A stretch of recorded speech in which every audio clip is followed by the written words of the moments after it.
They called it the family asset. I called it the $1.5 million house I paid for. I overheard my sister's wedding plans in my own living room. 200 guests and a piano we never owned. I didn't confront them. I smiled, pulled out my phone, and recorded. 6 weeks later, film crew trucks blocked the waterfront and my mother screamed about family tradition. I just raised my hand and dropped the final evidence. My name is Noelle Whitaker. I am 32 years old. I live by logic. At Vesper Ridge Advisory, my job is not to guess, it is to calculate. I build predictive models for high-stakes financial markets. I analyze risk. I identify liabilities, emotions. I have learned, are the ultimate liability. They create volatility. They skew the data. They lead to catastrophic, avoidable losses. My marriage was a catastrophic, avoidable loss. It was a 5-year education in the destructive power of feeling over fact. When I finally ran the numbers on that partnership, the deficit was staggering. My ex-husband, Mark, was a black hole of vague promises and emotional overdrafts. The divorce was not a tragedy. It was a market correction, painful, necessary, and in the end, highly profitable. This house is the dividend. It sits on a protected stretch of waterfront in Cape May, New Jersey, shielded by high dunes and reinforced concrete. It cost $1.5 million. I paid cash. This was not family money. It was not an inheritance or a gift. It was the fully liquidated assets of a life I built and then systematically dismantled. I call it the fortress.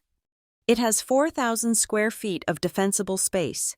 The windows are impact-resistant glass, rated for a Category 3 hurricane. The doors do not have keyholes. They have biometric scanners and digital keypads. The entire property is covered by a commercial-grade surveillance system I monitor from my phone.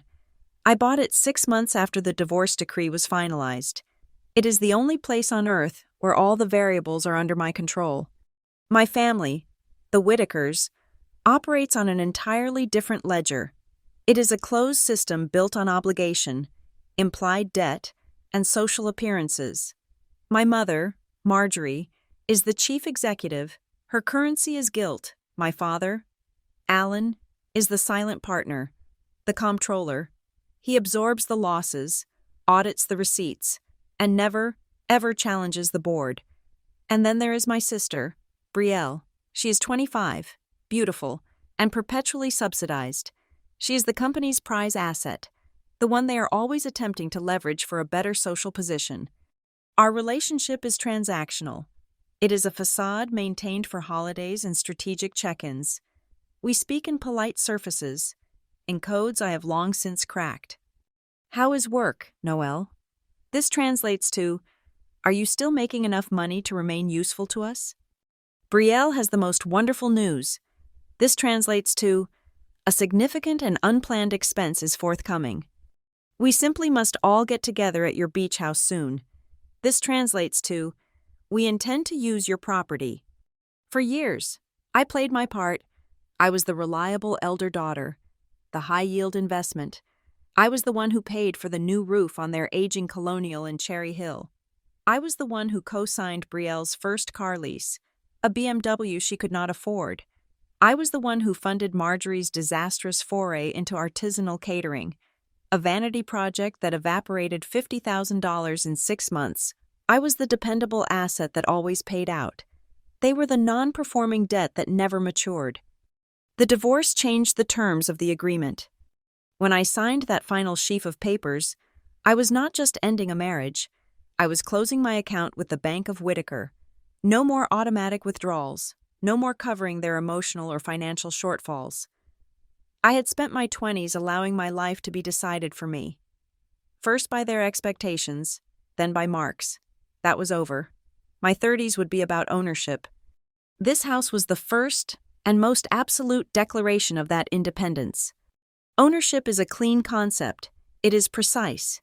It is documented, verifiable, and filed with the county. Title, deed, possession. Blood is the opposite. It is messy, abstract, and weaponized. But we're family, Marjorie would say. a phrase that always, without fail, preceded an outrageous request. Blood was the invisible ink on a contract I had never agreed to. Blood was the justification for every boundary crossed, every assumption made.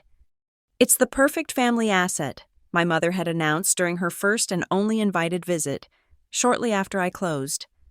"It is my property, Mom," I corrected her, my voice flat, leaving no room for interpretation. "It is not an asset for the family's balance sheet." She laughed, a brittle, sharp sound that didn't touch her eyes. The offense was logged. Marjorie does not forgive challenges to her perceived authority. She does not forget. She simply waits for a moment of perceived weakness, and then she moves. I exist by the sound of the ocean. It is the only noise that calms the analysis. It is a rhythmic, predictable surge. It is pure data. It washes away the day's noise, the chatter of the market, the incessant, high-frequency demands of Vesper Ridge. The sound is clean. My family's sound is different.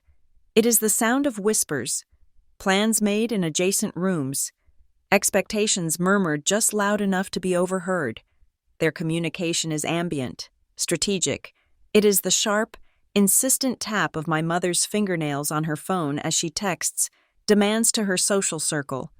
It is the high, anxious trill of Brielle's voice when she wants something she knows she cannot justify.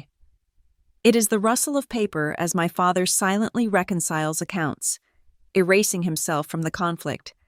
They are the noise that invades the quiet. The week it all began. The air was thick, heavy with late summer humidity. I was deep in analysis, closing a hostile acquisition for Vesper Ridge.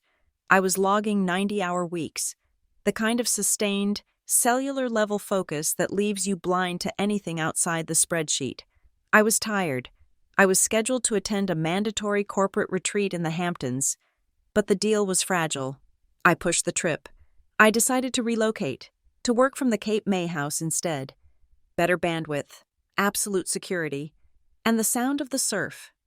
On Thursday, I drove down from my apartment in the city. The 2-hour drive was a decompression. I left the noise of Manhattan and entered my sanctuary. I spent all of Friday in my office. The sliding glass door opened just enough to hear the waves. The numbers on my screens finally aligned. The deal was stabilizing. The model was holding. Saturday morning, I was supposed to be finalizing the 112-page presentation binder. I printed a final draft. I sat on the main deck, coffee in hand, making margin notes. The ocean was calm, a sheet of dark blue. The air was clear. I felt, for a fleeting, dangerous moment, completely at peace. Then my phone buzzed. A text. My mother. "We're in the area, stopping by to say hello, bringing lunch." It was not a request. It was a notification of a perimeter breach. My stress response is analytical. Threat detected. Probability of disruption. 100%. Expected duration of disruption. Minimum 4 hours. They arrived 40 minutes later. It was not lunch. It was an invasion force. They brought coolers, beach chairs, 3 bottles of Prosecco, and Brielle's new fiancé, Derek Lawson. Derek, the human equivalent of a speculative, high-risk startup, all-polished branding, 0 verifiable fundamentals. Marjorie, naturally, adored him. They treated the house like a timeshare they owned. Marjorie immediately began pointing out where the furniture should go. Brielle and Derek wandered onto my private boardwalk to take selfies, geotagging my location. My father settled into an Adirondack chair, opened his newspaper, and promptly vanished behind it. "Noelle, darling, the lighting in this kitchen is simply dreadful for entertaining," Marjorie announced, halfway through a sandwich I had not asked for and did not want. "I'm not entertaining, Mom. I'm working. This is my office." "Nonsense," she said, waving a dismissive hand. "This house was made for parties. We must have your father's 70th here in the fall." I just stared at her, my coffee cooling in my hand. "The house is not available." She smiled. It was that tight, dismissive smile, the one that says, "Your opinion is noted and has been deemed irrelevant." We will discuss it later, dear. The afternoon was a siege. They stayed for 5 hours. 5 hours of ambient noise, of assumptions, of entitlement layered on entitlement. When they finally left, descending on the house like a summer storm and leaving just as abruptly, the entire structure felt contaminated. The quiet was gone. I spent an hour wiping down counters they had used, resetting the thermostat, and erasing the physical evidence of their presence. I felt the old exhaustion, the familiar, cellular-level drain, the high, unspoken cost of blood. I went to bed early, the sound of the ocean struggling to reclaim the space. I woke up Sunday. The house was quiet again. My house, my space. I went to my office to find the final presentation file. It was not on the desk. It was not in the printer tray. I checked my briefcase. Nothing. I must have left it in the den. I'd been reviewing it there before the invasion yesterday. I walked down the main hall, my feet silent on the cool oak flooring. The den is adjacent to the main living room, separated by a set of heavy pocket doors that I usually leave open. I heard them before I saw them. I stopped. My breath caught. They were back. They had not knocked. They had not texted. They must have used the emergency keypad code. The one Marjorie swore was only for a fire or a flood. I did not move. I stood in the hallway, shielded by the architecture. This was not a visit. This was a conspiracy. I hadn't forgotten a file. I had stumbled into a performance, a full-blown production meeting, and I was the only one who didn't have the script. I did not get to where I am by hoping. I got here by signing. My signature is my power. It is on my employment contract with Vesper Ridge, a document that guarantees me a 7-figure bonus. It was on the dissolution papers that clawed back my independence. It is on the deed to this $1.5 million fortress, filed, recorded, and absolute. Paper is finite. Paper is proof. Paper is the weapon that defeats blood every single time. Blood is an argument. A deed is a fact. What they were planning in that room, what I was about to hear, was a fantasy. It was a theft based on assumptions. They were voting to steal my sanctuary, and they didn't even realize they were trespassing. I do not do epilogues.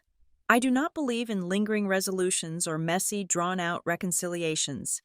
I believe in closing the books.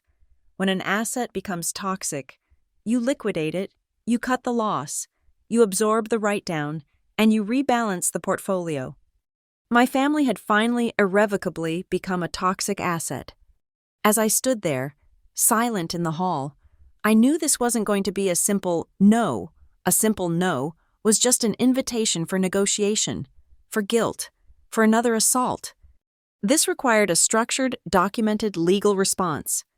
They were planning their future based on the perceived power of Marjorie's will, but my mother, for all her social maneuvering, fundamentally misunderstands the modern world. She thinks tradition is binding. She forgot about the one thing I control absolutely, the one thing that overrides every tradition she holds dear. She forgot about the power of my signature, and I had just prepared a stack of legal documents that were waiting for it. To understand the Whittaker dynamic, you must first understand my mother, Marjorie. She is a woman who lives her life as if it were a performance for an unseen, highly critical audience. Appearance is not part of the substance. It is the substance. Her entire identity is curated, the right neighborhood, the right country club, even when the dues strained them, the right friends, and most importantly, the right children. We were not raised. We were produced. My father, Alan, is her foil. He is a man made of beige flannel and quiet avoidance. Where Marjorie charges into conflict, Alan retreats. He vanishes into his workshop, into the dense columns of the newspaper, or simply into his own silence. He is the family accountant, the man who ensures the checks clear for Marjorie's social ambitions. But he offers no opinion on the expenditures. Conflict, in his eyes, is a terrible noise. Silence is peace. This dynamic, her overwhelming force, his total lack of resistance, created the vacuum in which Brielle and I were raised. Brielle is my mother's masterpiece. She is 25 years old, agonizingly beautiful, and profoundly suggestible. She is soft clay that Marjorie has been molding since birth. Brielle internalized the family ethos. Your value is determined by who you marry and how good the wedding photos look. Enter Derek Lawson. Derek is, by all of Marjorie's metrics, a perfect acquisition. He comes from good stock, which means old money, however diluted. He is handsome in that generic catalog way. He works in finance, a term as vague and impressive as Marjorie needed it to be. He was the exact man my mother wanted. Whether Brielle wanted him was irrelevant. Family first. This was the Whittaker family crest. Marjorie deployed it constantly. It was the closing argument for every unreasonable demand. Family first meant you came home for Christmas, even if your marriage was collapsing. Family first meant you did not talk about unpleasantness, like my divorce. But what family first always meant, in practice, was Marjorie first. I used to be an academic. I was smart. I was too smart, in my mother's estimation. Men do not like a woman who argues. Noelle. I was accepted into a fully funded doctoral program in applied mathematics at Stanford. It was my escape, my exit visa from the Whittaker ledger. Marjorie manufactured a crisis, my father's stress, the burden on the family, Brielle's anxiety. She did not forbid me from going. That is not her style. She used honeyed words. It is just such a long way away, darling, and your father relies on you. We all do. This is your responsibility to the family. The guilt was a physical weight. I turned down Stanford. I took a local job in finance, something respectable and, critically, lucrative. I stayed within her orbit. It was the single greatest regret of my life, and the mistake I swore I would never repeat. Our family dinners were audits. They were held weekly, usually at a restaurant slightly too expensive for their budget, which I was often expected to cover under the guise of celebrating. At these dinners, my mother would hold court. She would recount the sacrifices, the braces, the tuition, which I had actually paid back, the sleepless nights. These stories were not reminiscences. They were invoices. They were the presentation of debt, and our quiet attention was the installment payment. We were expected to listen, to nod, and to feel the crushing weight of our obligation. While Marjorie spoke, my father engaged in a private ritual. He was a collector, a quiet archivist of their lives. He would neaten the edges of the restaurant check. He would fold the receipt just so and slip it into his wallet. At home, his workshop was not just for woodworking, it was a library of file cabinets. He kept everything: receipts for groceries from 1998, bank statements, old utility bills, canceled checks. Marjorie saw it as a harmless eccentricity. Alan and his little papers, she would laugh. I saw it differently. It was not eccentricity. It was evidence. It was the only way he knew how to exert control. He could not win the argument, but he could preserve the facts. He was building a case, perhaps even against himself. It was a habit that, much later, would prove invaluable. Brielle did want a wedding on the beach. I knew this. She had pinned hundreds of images to her secret Pinterest boards, which I had seen by accident. Sunsets, driftwood arches, bare feet on the sand. My house, the Cape May house, was her literal dream location. But Brielle is incapable of asking. To ask is to risk being told no. Instead, she wishes, she hints, she sighs. She leaves catalogs open on the coffee table. She creates a vacuum of desire, knowing full well that Marjorie will rush in to fill it. Brielle gets what she wants, but she never has to take responsibility for the request. It was always Mom's idea. When I bought the Cape May house, I was not just buying property, I was buying security. I designed the defenses specifically to counteract my family's methods. Their primary weapon is the assumption, the casual boundary pushing, the just dropping by. My first act was installing the smart locks. No physical keys, just codes. Codes I could create, and more importantly, codes I could delete. My office contains a floor safe, bolted to the concrete slab. This is where the real family jewels are kept. The deed to the house, my corporate contracts, the divorce decree, my passport, every document that defines who I am, separate from them, my entire life, itemized and fireproofed.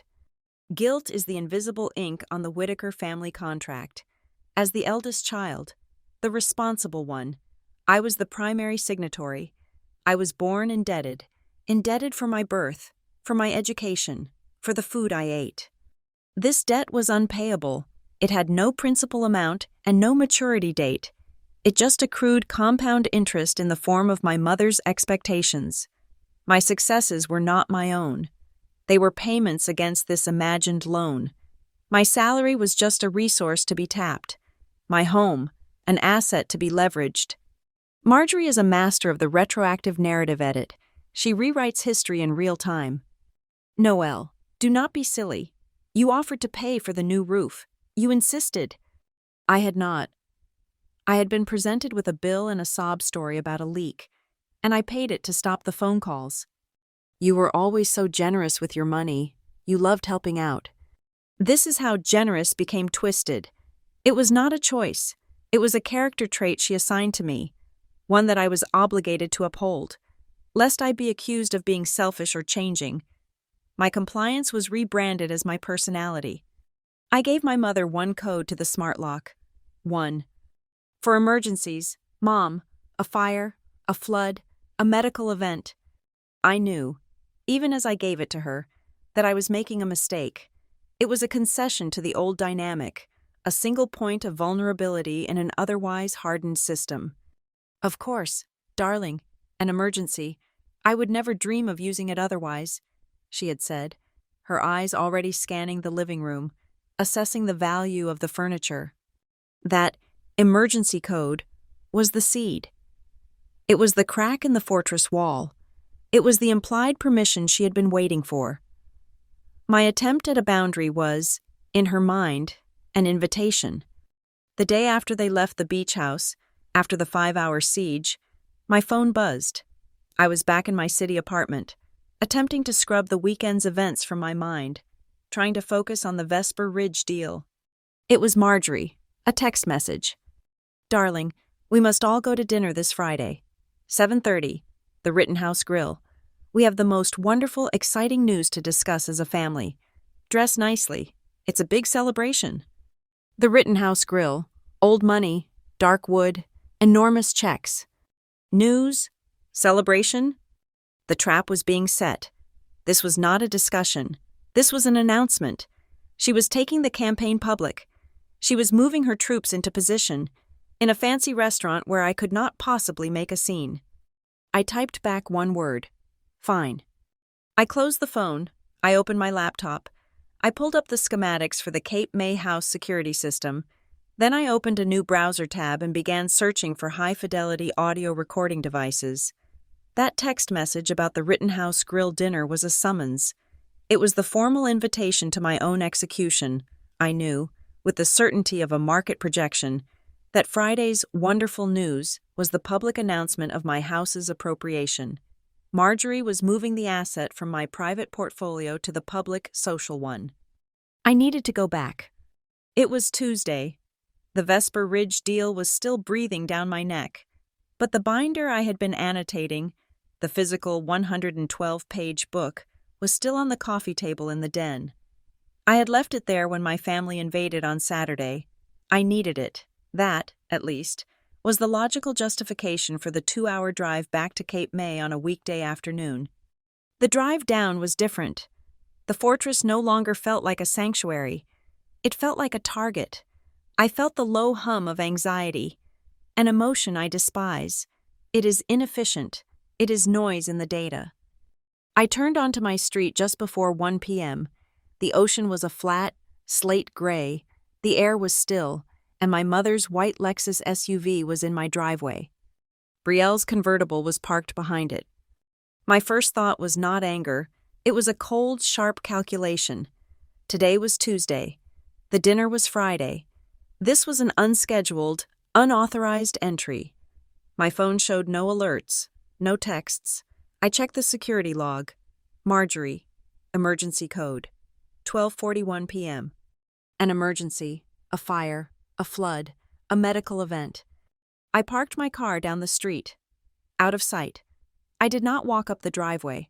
I took the service path, a narrow boardwalk shielded by the dunes that leads to the side terrace. I am silent when I move. I have always been the quiet one. The house was built to capture the sound of the ocean. The main living room has 2 sets of sliding glass doors. They were open. The breeze was carrying the sound of their voices out onto the deck. I stopped. I stood by a pillar, completely obscured, and I listened. And the caterer agrees. Mom, if we set the bar up here on the terrace, the flow is much better. That was Brielle. Her voice was high, excited. The bar? Yes, Marjorie's voice, clipped and authoritative. But Derek's parents will need somewhere to sit, away from the music. We can use Noelle's office. We will just move her desk into the garage. My breath did not catch. My heart did not pound. It was as if I was floating, observing. My body went cold. They were not visiting. They were conducting a site survey. I heard the rustle of paper, a floor plan. This is the real genius, Marjorie said, her voice dripping with self-congratulation. It is the family asset. Brielle, it was always meant to be used for something important. This house is our statement. The family asset. The words hit me like a physical force. It was not just a phrase. It was a verdict. It was the finalizing of the theft. I just love it, Brielle sighed. It's exactly what I dreamed of. A wedding on the sand, and the reception right here. 200 people. Mom, are you sure it will fit? 200, not 50, not 60, 200 people, on my decks, in my house. It will be tight, but it will be magnificent, Marjorie said. We will have the string quartet by the entrance, and the grand piano. I've already sourced a beautiful white baby grand. We'll go here, in the center of the living room. What about Noelle's sofa? In the garage, with the desk, Marjorie said impatiently. Darling, you cannot be sentimental about furniture.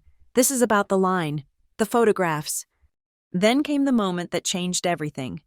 The moment that moved this from appropriation to active destruction. The kitchen is the only problem, Marjorie said. I heard her heels click on the oak floor as she moved.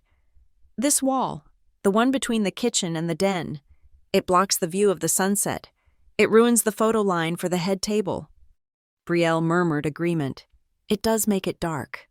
So, Marjorie said, in the tone she used when she had solved a complex social problem, we knock it out. I leaned my head against the cool concrete pillar.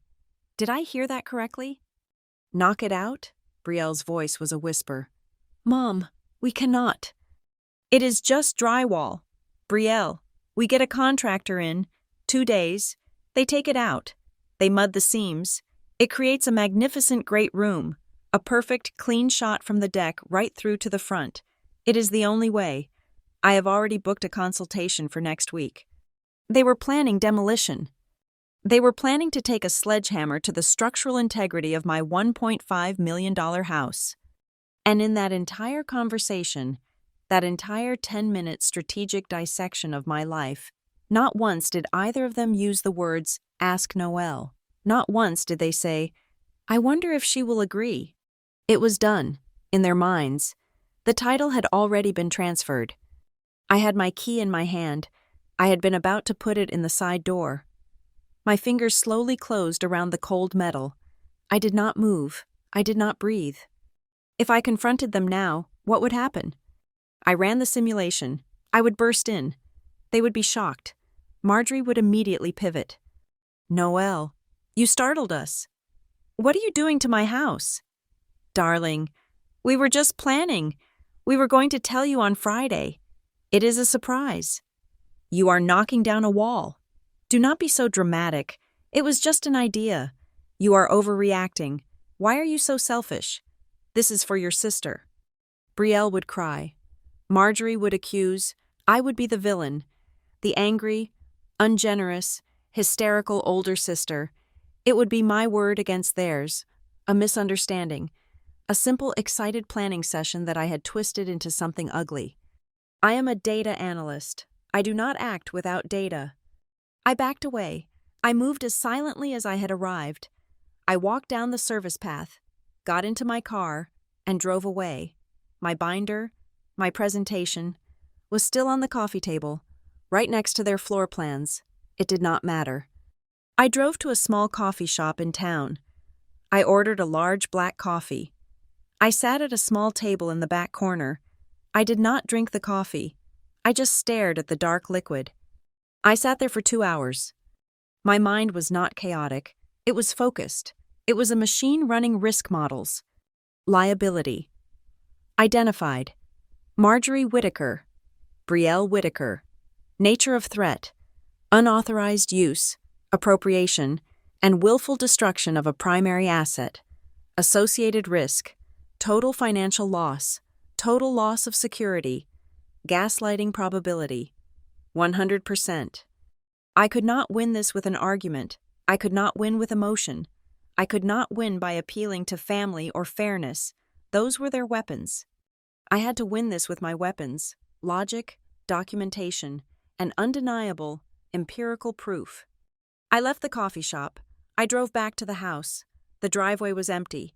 My security log showed they had left an hour ago. I used my own code. The house was silent. It was pristine. They had washed their coffee cups. They had plumped the pillows, but it was not pristine. It was a crime scene. I found my binder on the den table. Underneath it was a magazine.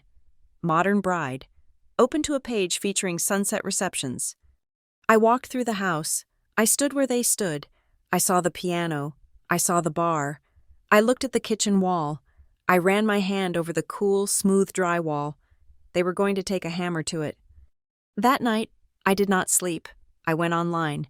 I used my corporate credit card. I ordered 5 professional-grade, voice-activated micro-recorders, the kind journalists use. They were smaller than my thumb, had a 100-hour battery life, and crystal-clear audio capture. They would be delivered by 10 a.m. the next day. I drove back to the city, got the devices, and returned to Cape May on Wednesday afternoon. I became a different person. I was no longer an analyst. I was a counterintelligence operative. I placed the first one in the living room, hidden in the recess under the built-in bookshelf, invisible unless you were lying on the floor. I placed the second in the kitchen, high up in the dead space above the cabinetry. The third went into the den, taped to the back of a heavy framed abstract painting. The fourth went onto the main terrace, sealed in a small waterproof bag and tucked deep inside an ornamental, non-functional lantern. The last one was for my office, just in case. I activated them. Then I created a new spreadsheet on my encrypted laptop. Project Whittaker. I logged the device locations. I synced the security system. Every time the emergency code was used, my phone would alert me, and I would know the recorders were active. My phone pinged the next day, Thursday, Marjorie, emergency code, 2:15 p.m. This time, she brought the decorator. I listened to the feed live, my heart pounding a low, steady, metallic rhythm. They talked fabrics. They talked lighting. They talked about the problem wall. I saved the file. I drove down Friday morning, hours before the dinner. I retrieved the memory cards. I sat in my car, in a public parking lot overlooking the ocean, and I put in my noise-canceling headphones. I listened to the raw files from the past 2 days. It was all there. The piano, the 200 guests, the demolition, the assumption. And then, I heard the exchange that solidified my resolve. It was from Thursday. The decorator had left. It was just Marjorie and Brielle. Brielle's voice was small, tentative. "Mom, are you sure Noelle is okay with all this? She seemed stressed on Saturday. What if she says no?" Then, my mother's voice. The audio was perfect. There was no wind. Just her words. Cold and clear as glass. "Noelle does not get to say no. Noelle doesn't get to be stressed. She is indebted to this family from the day she was born. Her success is our success. This house is the least she can do. She's just lucky we're letting her contribute. I closed my laptop. The data was clean. The liability was confirmed. I had the evidence. I drove back to the city. I showered. I put on my most expensive black sheath dress, and I went to dinner. The Rittenhouse Grill is not a restaurant. It is a fortress of old-world validation. It is all dark mahogany, heavy silver, and hushed, obsequious waiters.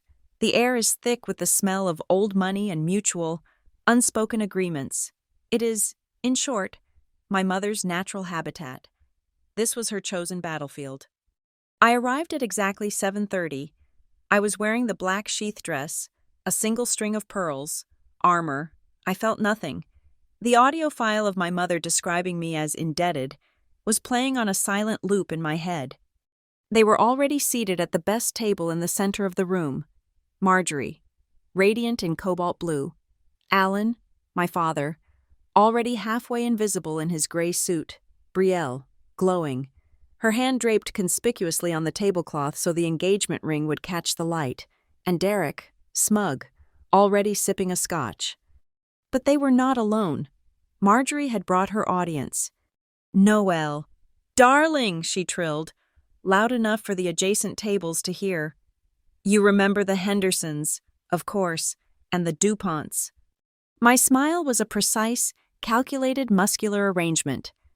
"Of course, Mrs. Henderson, Mr. and Mrs. DuPont. How lovely to see you." The Hendersons and the DuPonts were not just friends. They were pillars of the social circle Marjorie was desperate to cement. They were the arbiters of her success, and they were the witnesses she had gathered for my public surrender. The dinner was a performance. We talked about the market, about the Hendersons' recent trip to Palm Beach, about the DuPont's charity gala. I played my part.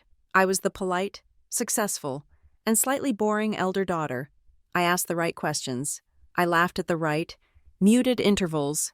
Brielle just beamed, a beautiful, silent prop. Then, as the dessert menus were being presented, Marjorie placed her hand on Brielle's. She tapped her champagne flute with a knife. "If I could have everyone's attention for just one moment," she said. Her voice was practiced, filled with a false, trembling emotion. The Hendersons and the DuPonts leaned in, smiling benevolently. "As you know, our darling Brielle is engaged to this wonderful man, Derek." She paused for the polite murmurs. "We have been simply bursting with the news. We have set the date, this September." "How wonderful," Mrs. Henderson cooed. "And the venue? Have you found a venue?" This was the cue. Marjorie turned her gaze to me. It was a look of pure, theatrical love. It was nauseating. "We have," she said, her voice dropping, as if overcome. "My wonderful, generous Noelle." She reached for my hand across the table. I let her take it. Her skin was cold. "Has insisted on opening her magnificent home in Cape May for us. She is giving her sister the wedding of her dreams." The trap was sprung. The air solidified. All eyes were on me. Mrs. DuPont's perfectly plucked eyebrows rose in approval. "Noelle, how truly generous. That house is simply stunning. A true family asset." There it was again, the family asset. If I pulled my hand away, if I corrected her, if I said, "That is an absolute lie," what would happen? I would be the monster, the cruel, selfish, bitter spinster who had ruined her sister's perfect moment. I would be a social pariah before the sorbet even arrived. Marjorie knew this. She was holding me hostage with social convention. So I smiled. It was the best, most convincing smile of my career. I squeezed her hand gently. "Of course," I said, my voice soft. "Anything for Brielle. We are all so happy." The table erupted. "Bravo!" "Marvelous!" The Hendersons and DuPonts applauded. My father looked visibly relieved. Sinking further into his chair, Brielle's eyes filled with genuine, happy tears. Marjorie's smile was pure, unadulterated triumph. She had won. She had locked me in. The Hendersons' son, a social media manager, immediately took a picture. "The happy family! This is going viral." The rest of the dinner was a blur. I excused myself as soon as was polite, claiming an early meeting. Marjorie kissed me goodbye, a dry proprietary peck on the cheek. "You have made us all so proud, darling," she whispered. I did not go home. I went to my office. By the time I powered up my workstation, the infection was already spreading.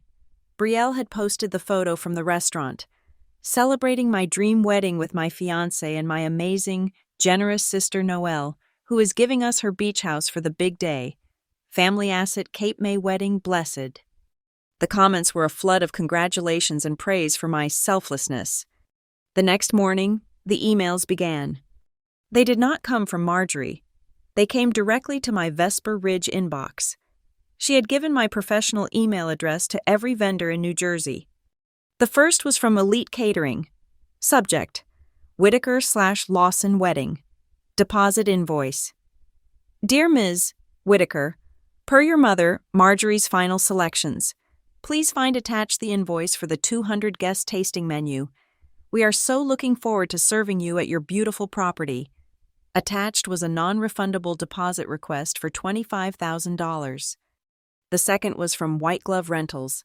Subject: FWD, floor plan confirmation. This was a forward from Marjorie. Noelle, please see attached. This confirms the white baby grand piano, the string quartet chairs, and the 200 Chiavari chairs for the deck. Please handle the confirmation. The third was from Coastal Demolition. Subject: Consultation. Whitaker Residence. Dear Ms. Whitaker, we are confirmed for next Tuesday at 10 a.m. to assess the load-bearing properties of the kitchen den wall for removal, as requested by Marjorie. My hands were perfectly steady. I was not angry.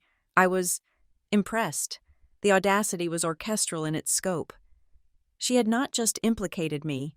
She had made me the legally responsible party. I was now the primary contact for contracts, invoices, and structural demolition. I opened the encrypted Project Whitaker file. I created a new subfolder. Evidence, Phase 2. I did not reply to a single email. I saved every single one. I saved the headers. I saved the attachments. I saved the metadata. I took time-stamped, full-page screenshots of Brielle's social media posts and the gushing comments.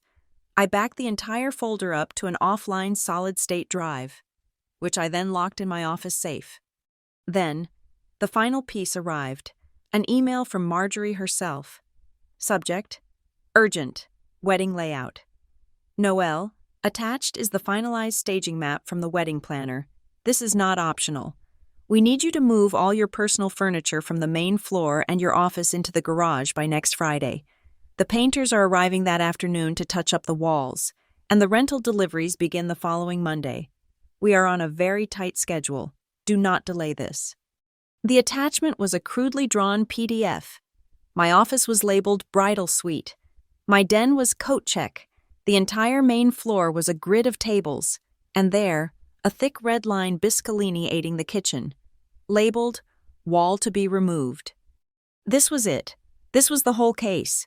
It was no longer a misunderstanding. It was not a family discussion. This was a documented, intentional, coordinated plan to invade, seize, and destroy my property.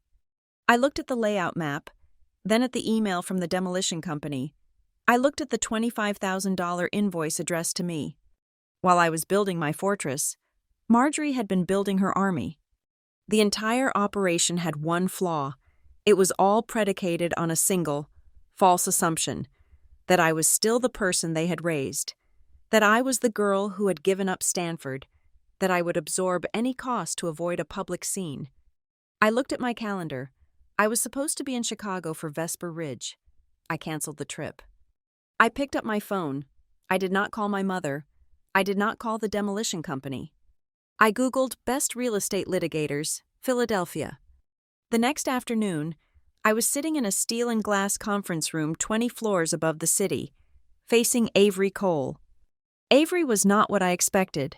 She was young, impeccably dressed in a razor-sharp gray suit, and had a smile that did not comfort so much as dissect. She was, I realized, exactly like me, just in a different field. "Please," she said, gesturing to the table. "Walk me through it." I did not cry. I did not rage. I opened my laptop. I put the encrypted drive on the table. "I have organized the data chronologically," I said. Folder 1 contains audio files of the initial planning, including intent to trespass and destroy property. Folder 2 contains the public social media declarations. Folder 3 contains all unsolicited vendor contracts, invoices, and communications addressed to me. Folder 4 contains the direct written order from my mother to vacate my own premises and the accompanying demolition schematic. I pushed the laptop toward her. The asset in question is a $1.5 million property in Cape May. The title is solely in my name, free and clear. I have it here. For 20 minutes, the only sound was the clicking of her mouse. She read everything. She listened to the audio clip of my mother calling me indebted. She analyzed the demolition email. Her expression did not change. When she was finished, she leaned back. "Well, Ms. Whitaker, this is the cleanest case of premeditated trespass and conspiracy to commit criminal mischief I have seen this year. They have handed you their entire plan, in writing. They are remarkably stupid." "They are not stupid," I corrected her. "They are arrogant. They have operated on this model my entire life. They believe emotion and social pressure supersede the law. They are about to learn that they do not." "So," Avery said, her eyes lighting up, "what is the desired outcome?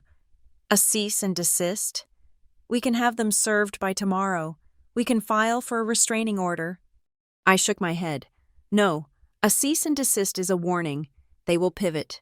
They will lie. They will retreat, regroup, and start a smear campaign. My mother will play the victim. My sister will be the heartbroken bride. I will be the villain. That is an emotional battle. I will not fight on their turf." Avery leaned forward, sensing it. "What then?" "I want this to go to the mat. I want them to follow through. I want them to sign the contracts. I want them to show up with the piano and the 200 chairs. I want them to bring the sledgehammers." Avery looked at me, a slow smile spreading across her face. It was the smile of a shark that has just scented blood. "I see," she said. "You are not just trying to stop this. You are building a trap." "I am building a case," I countered.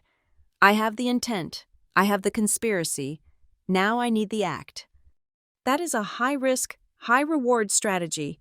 Noelle, it requires impeccable timing, and it could get very, very messy." "I do not mind messy," I said. "I mind losing." Avery nodded. She stood up and walked to the window overlooking the city. "There is one thing we must do immediately. Verify the title, just to ensure there are no ancient family trust covenants, no lingering liens, 100% clean." She typed for a moment on her terminal, pulling the county records. She printed a single sheet of paper and slid it across the table. "Owner, Noelle Whitaker, sole." "There it is," she said. "The fortress is secure." She sat back down. "All right. No methodical. Here is the plan. You do nothing. You do not answer the emails. You do not reply to your mother. You go dark. Let them panic. Let them escalate. Let them spend the money. They are building our case for us." "And when they show up," I asked, "when the trucks arrive?" Avery's smile returned. It was terrifying. "We are not stopping a wedding, Noelle," she said. "We are just changing the stage." I followed Avery's advice to the letter. I went completely dark. The effect was instantaneous and profound. My silence, after a lifetime of immediate, resentful compliance, was a disruption in the market. It created a panic. First came the emails. The subject lines in my Project Whitaker inbox grew increasingly frantic. Subject: urgent. Need your signature on rental contract. Subject: Noelle, call me.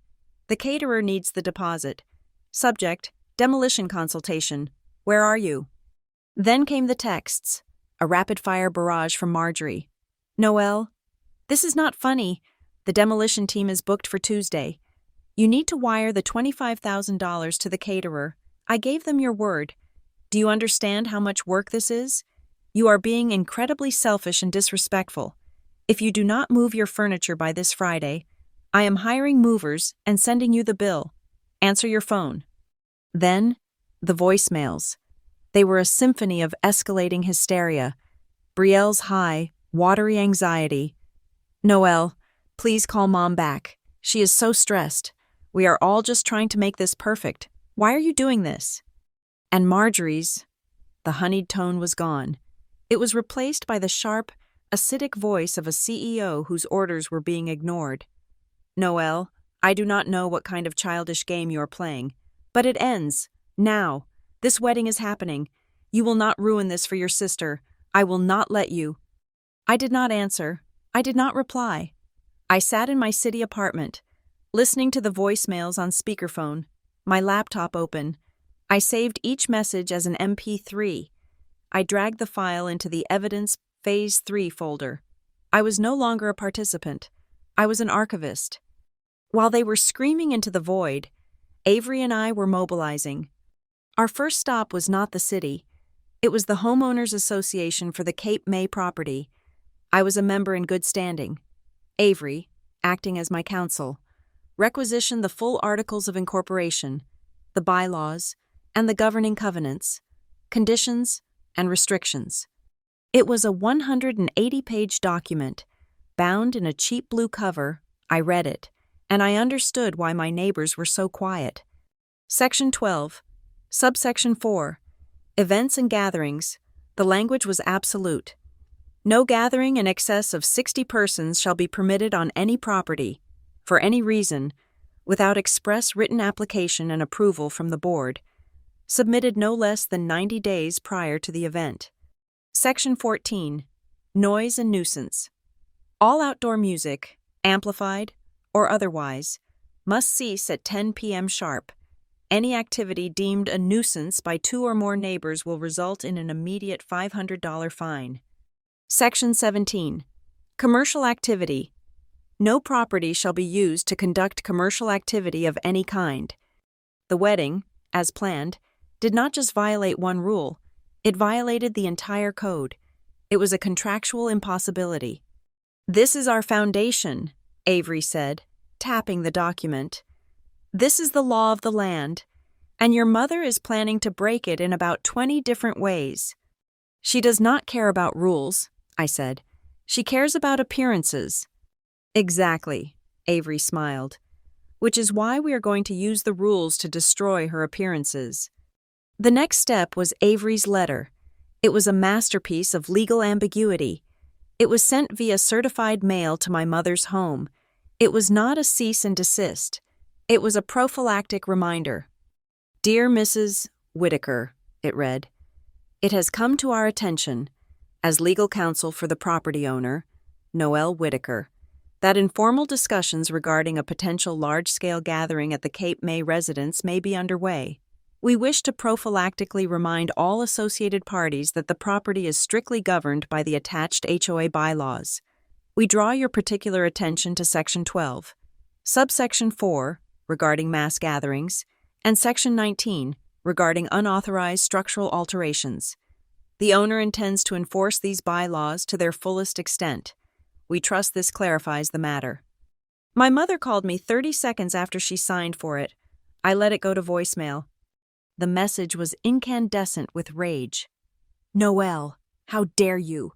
How dare you send a lawyer's letter to your own mother over a simple reminder? This is harassment. I know my rights. You are being pathetic and small. We will discuss this at dinner on Sunday." She had not read the letter. She had only seen the letterhead. She thought it was a bluff. She thought it was me. Being difficult, she did not see the trap. She saw an obstacle to be bulldozed. She was so confident in her own will that she missed the legal landmine planted directly at her feet. She called the demolition company. I knew because they emailed me. Subject: Consultation. Whitaker Residence. Ms. Whitaker, your mother Marjorie has instructed us to proceed and that she will handle all permitting. We are officially scheduled for the Tuesday before the wedding. We require your signature on the attached liability waiver. I dragged the email to the evidence folder. Now it was time for the offensive. I am a financial analyst. I analyze markets. I find undervalued assets and I leverage them. I opened my browser and began to search. I was not looking for lawyers. I was looking for location scouts. Cape May is desirable. My house, a $1.5 million modern masterpiece on a private waterfront, was not just desirable, it was a get. I found Granite Lantern Studios. They were a high-end production company specializing in luxury brand commercials and architectural magazine shoots. Their portfolio was all glass, steel, and water. My house was a perfect fit. I did not call as Noelle Whitaker. I sent an email from a new address. Whitaker Property mgmt@gmail.com. To the location manager, I wrote, "We are considering making the private waterfront property attached, see file, available for a limited commercial shoot. The property is located in Cape May, New Jersey. Please advise if this is of interest." They responded in 4 minutes. I negotiated with their locations manager, a man named Barry, purely over email. He wanted to know availability. "The property is currently occupied by the owner," I wrote. "However, we have one potential golden weekend of availability. The owner will be out of the country. That weekend is Saturday, September 20th. It was the exact date of the wedding. Barry wrote back, "That is an extremely tight window, but we are shooting a campaign for the new Audi electric coupe. The location is perfect. We will pay a premium." We settled on a figure. It was not $5,000. It was $20,000, plus a $2 million insurance rider. The contract arrived an hour later. It was 40 pages long. I read every word. I forwarded it to Avery. She redlined 3 clauses, strengthening the indemnification language and adding a force majeure clause that defined unauthorized civilian presence as a terminable breach. I signed it. The next day, Avery Cole, now acting as my property use attorney, filed the official paperwork with the Cape May City Clerk and Police Department. We were not filing for a party permit. We were filing for a commercial filming permit. This required a different level of clearance. It required a fire marshal walkthrough. It required a police detail. And it required, by law, the right to secure the perimeter. Avery filed for a permit for temporary structures. This was not for a wedding tent. It was for 6-foot-high temporary chain-link fencing with privacy screening, to be erected on the entire perimeter of my property line. She filed for a permit for temporary signage. These signs would be professionally printed. Warning: private property, commercial filming in progress, all unauthorized persons are subject to arrest for trespass. Cape May PD case file 45A882. She hand-delivered the finalized, notarized packet to the precinct, along with the certificate of insurance from Granite Lantern Studios and the non-emergency contact number for the head of the security detail we had hired. We now had a case file. We were a legitimate, insured, city-sanctioned commercial operation. The pieces were moving. My mother was signing contracts with caterers and demolition teams. I was signing contracts with production companies and security firms. We were 2 generals, moving armies across a map, and she had no idea my army was even on the field. I sat in Avery's office as we reviewed the final checklist. "Risk assessment," she said. "Pacing. What are their assets?" 200 guests, I said. "A DJ, a catering staff of 30, a baby grand piano, a demolition crew." "All liabilities," Avery countered. "Every single one is a violation of the HOA bylaws. The piano violates the structural load limits of the deck. The DJ violates the noise ordinance. The guest count violates the gathering limit. The caterer violates the commercial activity clause." "And my assets?" "A notarized contract for $20,000, a city-issued filming permit, a $10 million insurance umbrella, a private security team with a direct line to the police dispatcher, and," she tapped the blue-bound book, "the HOA bylaws. You are not a homeowner. Noelle, you are an insured, licensed, and legally protected commercial entity. They are just a very large, very illegal party." Avery had one last document prepared. It was a fully drafted temporary restraining order and civil trespass complaint. It named Marjorie Whittaker, Alan Whittaker, Brielle Whittaker, and Derek Lawson. It cited the audio recordings, the threatening voicemails, the fraudulent invoices, and the demolition contract. It was ready to be filed at a moment's notice. "This is our backup," she said. "If, by some miracle, they breach the perimeter, this is the kill switch, but I do not think we will need it." I looked at the stack of paper on her desk, the HOA bylaws, the granite lantern contract, the city permits, the security retainer. My mother's weapons were guilt, tradition, and screaming. My weapons were paper, contracts, and the cold, hard, unassailable logic of the law. I picked up the pen to sign the final security retainer. The pen was heavy. The signature was clean. Noelle Whittaker. It was not a scream. It was not an argument. It was the quiet, satisfying thud of a notary stamp hitting paper. It was the sound of the trap closing. It was 1 a.m. on a Wednesday. The city was quiet. I was in my apartment, analyzing the Vesper Ridge acquisition, trying to force my mind back into the clean world of numbers. My Project Whittaker file was minimized. The legal machinery was moving, silent and steady. I was just waiting. A knock. Not a buzz from the lobby, a knock on my actual apartment door. 20 floors up. My blood went cold. Only 3 people had that level of access. I checked the peephole. It was Brielle. She was alone. She was not wearing her usual curated, perfect outfit. She was in sweatpants and a university hoodie I had not seen in years. Her face was a wreck. Her eyes were swollen, red, and raw. I unlocked the deadbolt. "Noelle," she whispered. Her voice was cracked. She did not look at me. "Brielle, what is wrong?" She just shook her head, tears welling up again. She pushed past me and collapsed onto my sofa. She was holding her phone in one hand, gripping it like a lifeline.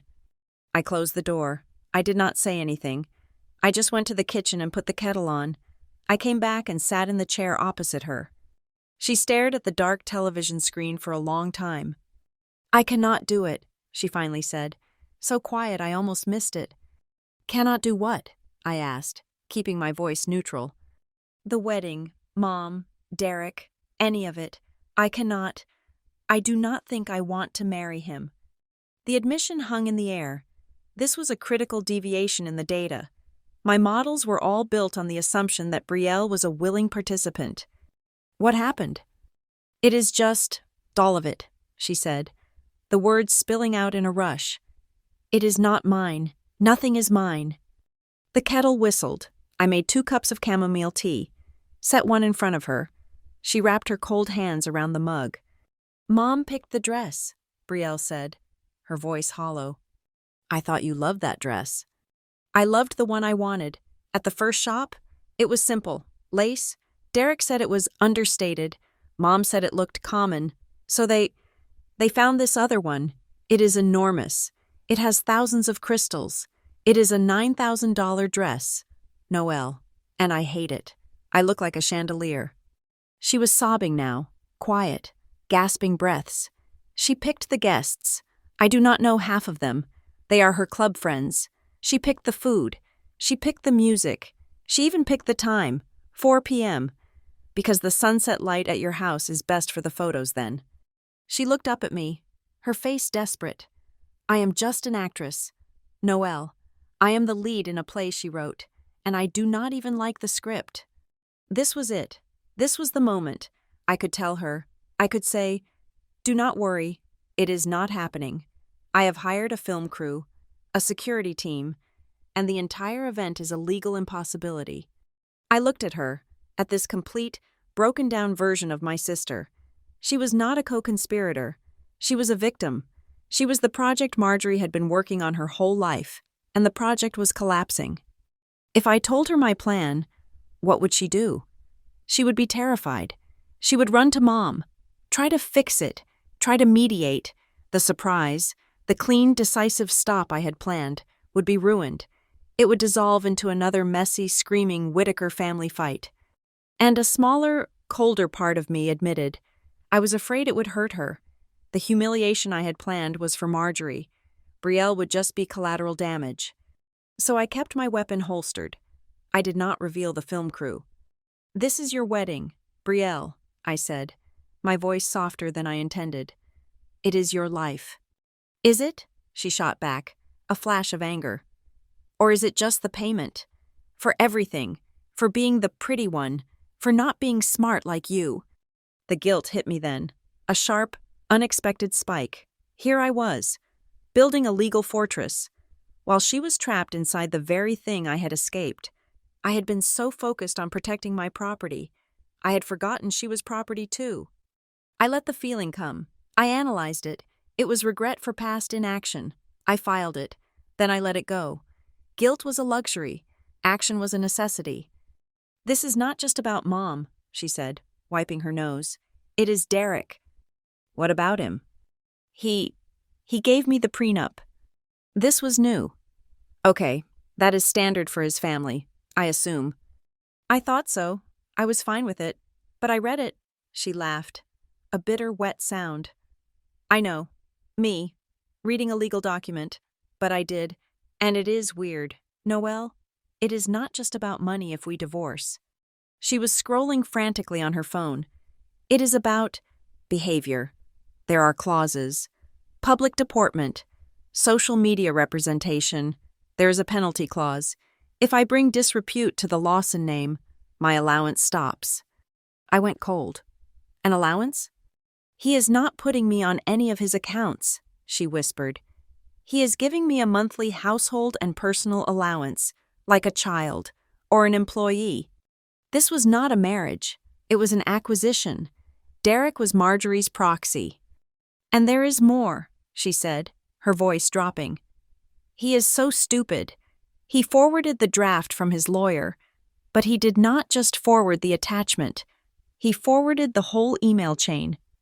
And there is this name, Savannah Pierce. He wrote to his lawyer. My partner, Savannah Pierce, has reviewed this and agrees the terms are necessary to protect our shared assets. Who is Savannah Pierce?" "He told you," I said. "His partner. He told me she is his business partner, an associate in Miami, just a colleague, but he is protecting their shared assets. From me, his wife." She looked at me, the final layer of denial cracking.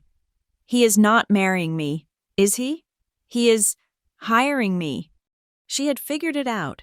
The beautiful, suggestible, soft clay sister had finally hit the bedrock of fact. I did not say, "I told you so." I did not say, "He is a monster." I did not offer any analysis at all.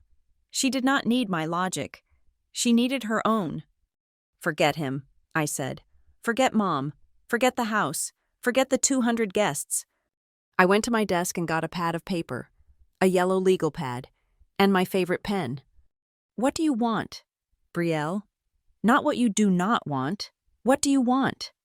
She looked at the blank paper as if it were an indictment. I do not know." "Then it is time to find out. Write it down. A job, a place to live, a color, a feeling, anything. Start with one true thing."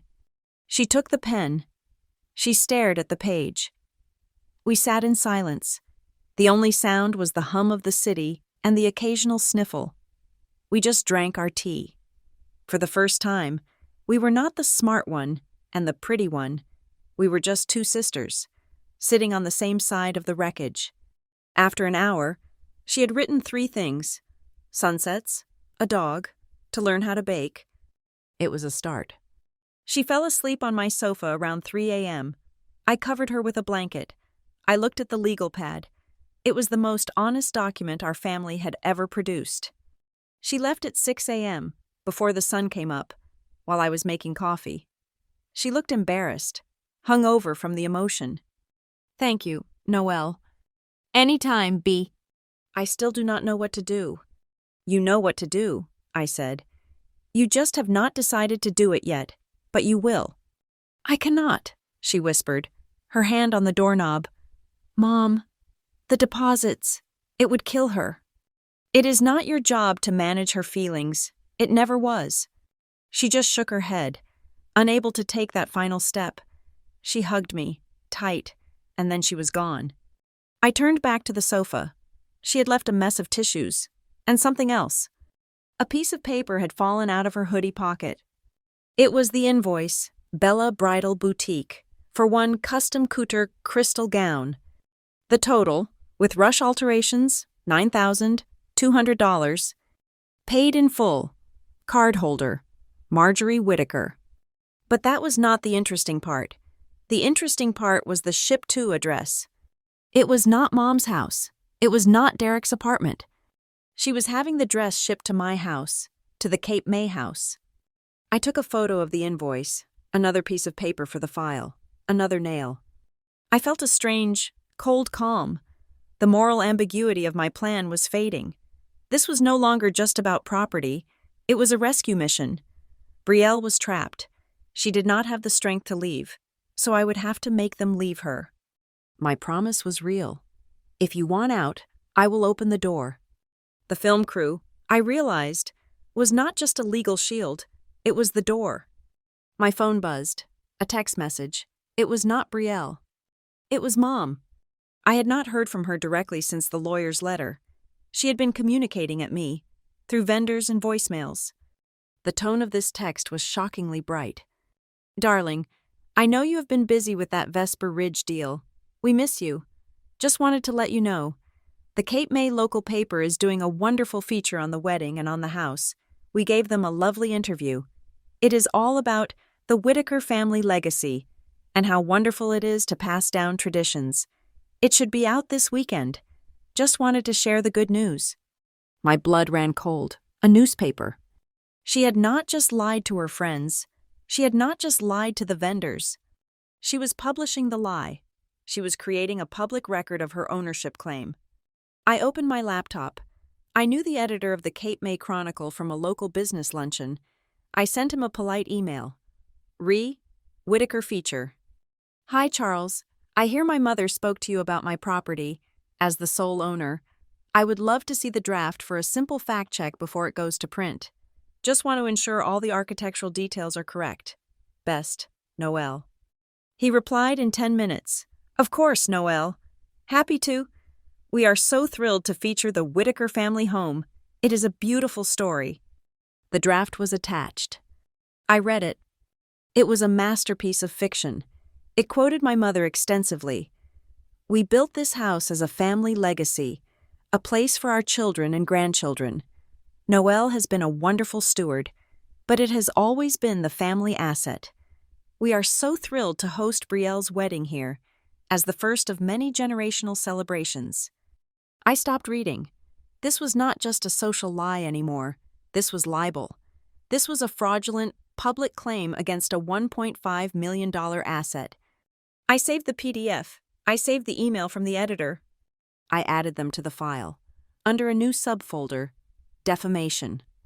The trap did not even need to be set anymore. She was walking into it, blindfolded, while broadcasting her intentions on a megaphone. Saturday, September 20th, the day of the wedding.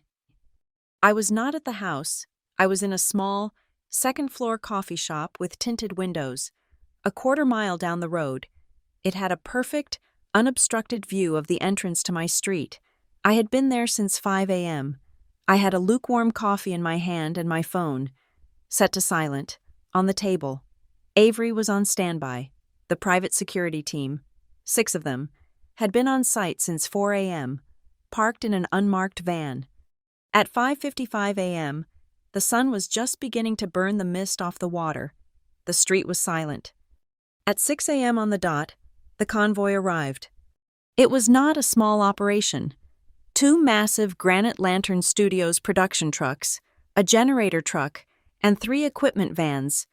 They moved with quiet, professional efficiency. There was no shouting, just men in black shirts speaking into headsets.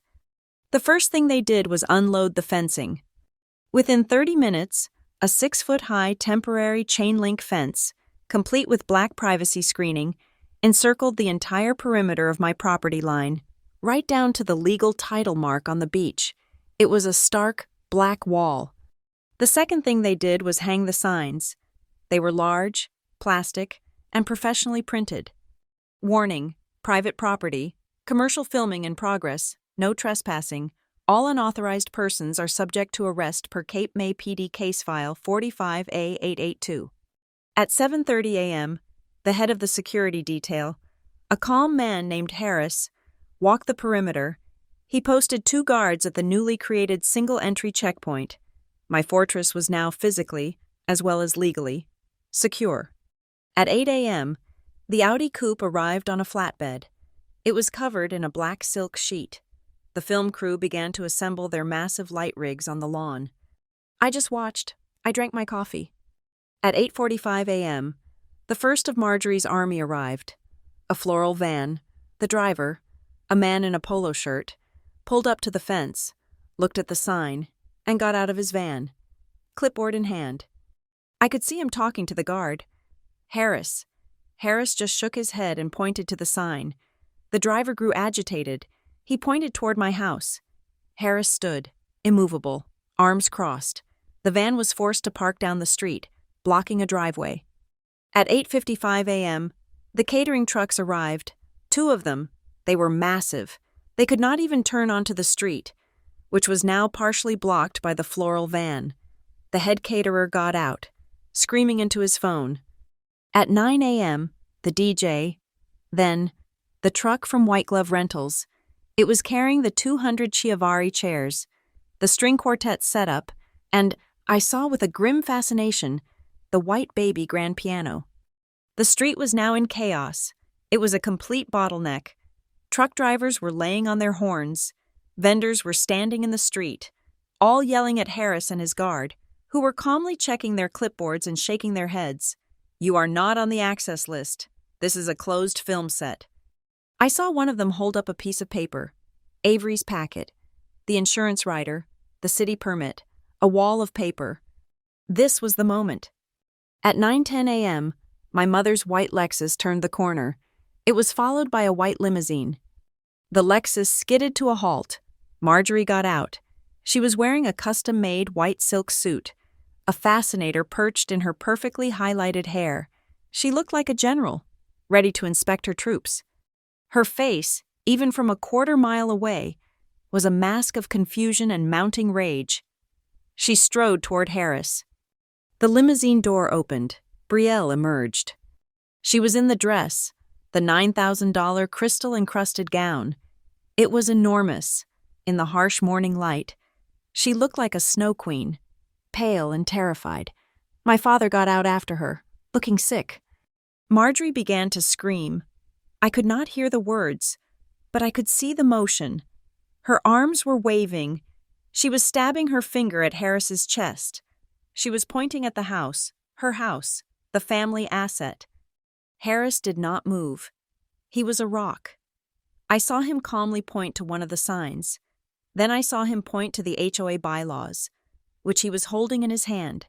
He was pointing to Section 12, Subsection 4, the 60-person limit. Marjorie's face turned a deep, blotchy red. She shoved him. That was the line. Harris did not shove back. He stepped aside and spoke into his radio. At 9:20 a.m., exactly as Avery had planned, the Cape May police cruiser rolled onto the scene. 2 officers got out. They did not go to Marjorie. They went to Harris.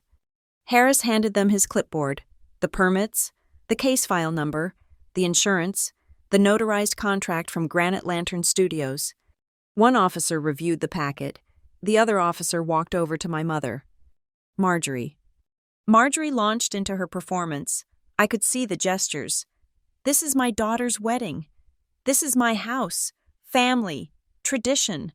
She was trying to override the law with the sheer force of her will. The officer listened. He looked at her. He looked at the chaos of trucks.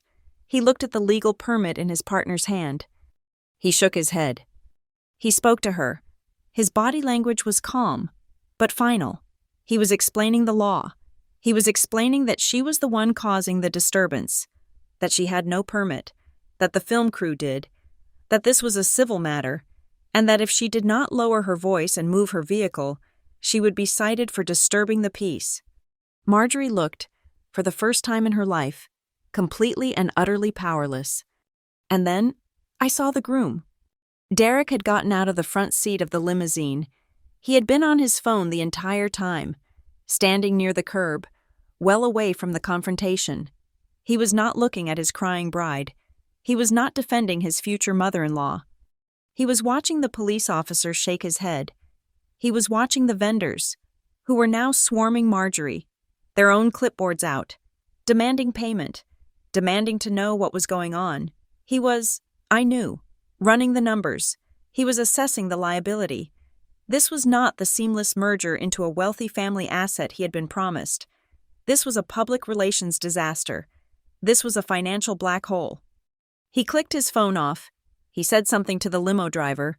He got back into the front seat, not the back, with Brielle.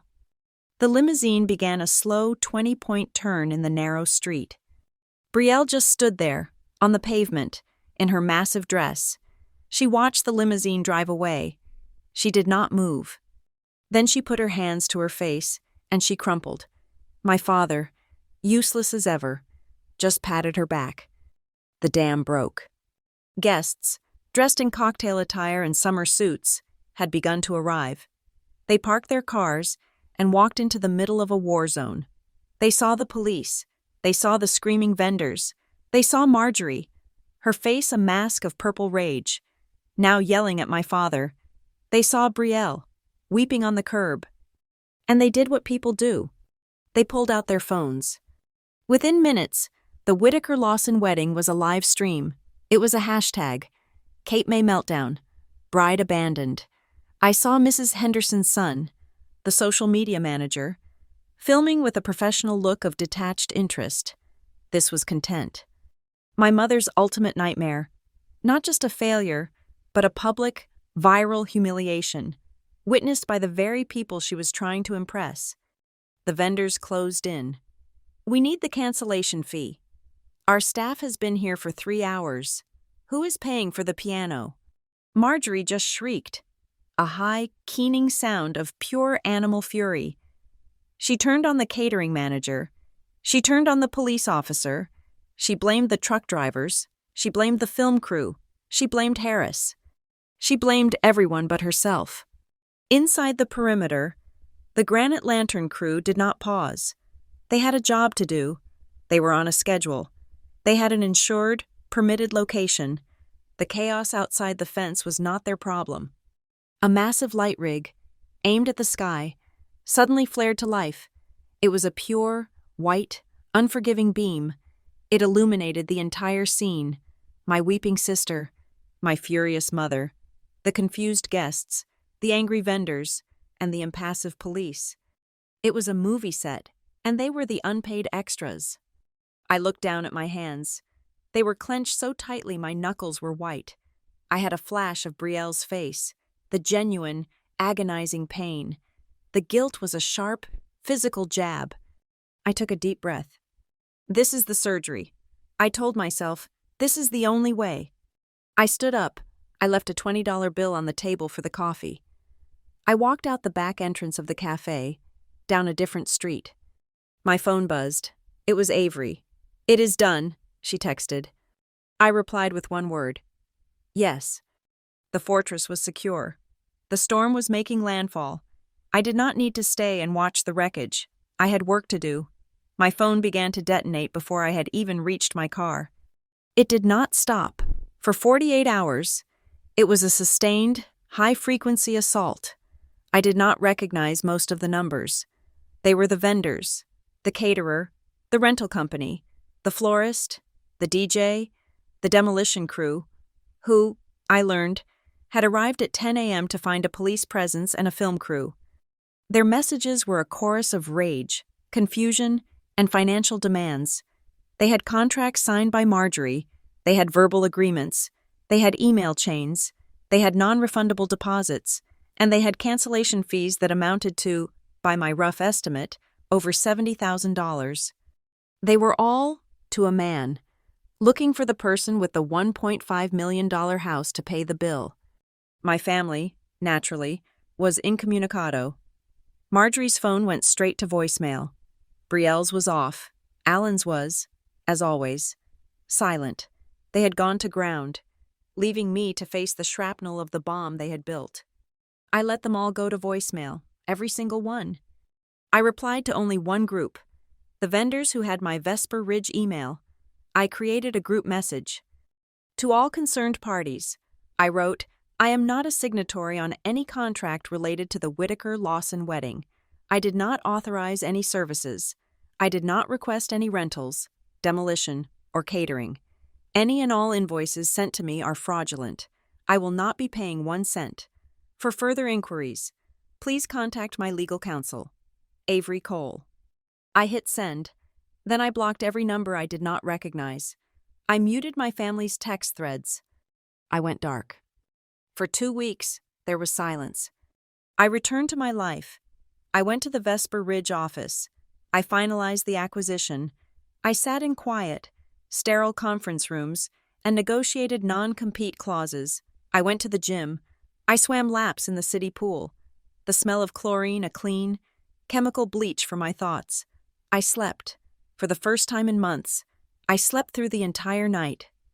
The fortress in Cape May was quiet. The film shoot had wrapped, leaving no trace.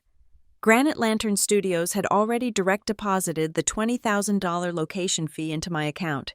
The house had not only defended itself, it had generated a profit.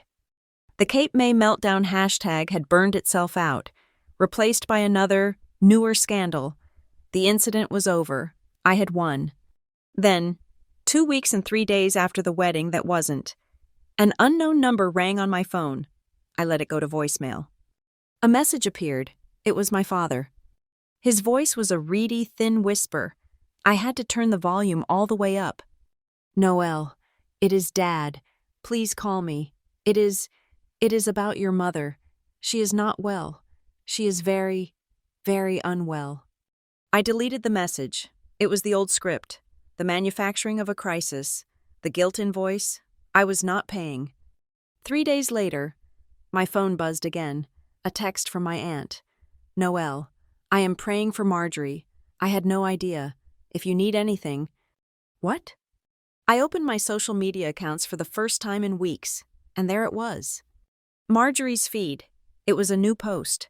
A picture of her. Not in a silk suit, but in a pale blue bathrobe. She was in her bed. Her face was pale, her eyes closed. She looked frail. The caption was a novel. To my dear friends, I have debated whether to share this, but I feel I must be transparent. The immense stress and shock of the past few weeks have triggered a dormant, rare autoimmune disorder. My doctors are concerned. It affects the nerves, and the path forward is long and very, very expensive. I have been told I cannot work or even leave the house for the foreseeable future. Many of you have asked how you can help. My friends have set up a contribution page for my medical journey. The link is in my bio. Please pray for us.